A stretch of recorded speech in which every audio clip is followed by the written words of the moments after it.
Situation sécuritaire en Ituri, les journalistes et responsables des médias de Bunia s'y sentent entretenus avec les services de communication de l'armée sur une nouvelle façon de collaborer pendant les opérations militaires qui viennent d'être lancées par l'armée contre les miliciens de la Codeco dans plusieurs localités du territoire de Djougou.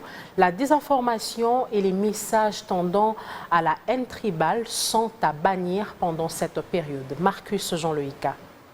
La rencontre a eu lieu au siège de la 32e région militaire de Bunia. Les journalistes et les responsables des médias de cette ville se sont entretenus avec les services de communication de l'FARDC, en tête le général de brigade Sylvain Ekenge, chef adjoint de la cellule de communication de l'armée en RDC. Il était question de renforcer la collaboration entre ces deux parties qui se considèrent toujours comme partenaires dans les domaines de communication et surtout pendant cette période tragique qui traverse l'Ituri suite à l'insécurité provoquée par les groupes armés Codeco. Et nous sommes ici, dans cette province, pour essayer de voir comment remettre de l'ordre, comment restaurer la paix, comment neutraliser la milice Codeco et mettre en garde tout le monde sous la manipulation, la désinformation et l'intoxication.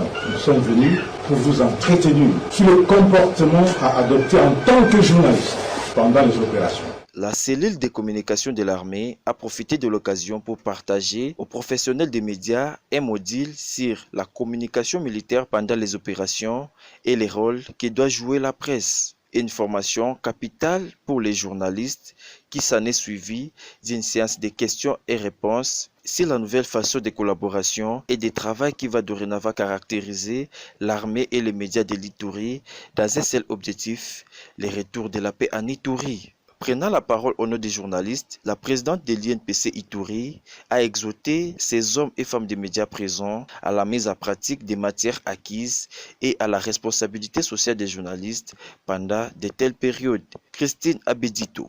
Il n'y a pas question de beaucoup spéculer, mais il faut garder toutes les leçons qu'on a apprises. Mais ici, c'est la communication opérationnelle liée dans une zone qui est opérationnelle et prenons ça au sérieux. Je pense qu'avec ça, nous allons faire développer notre province.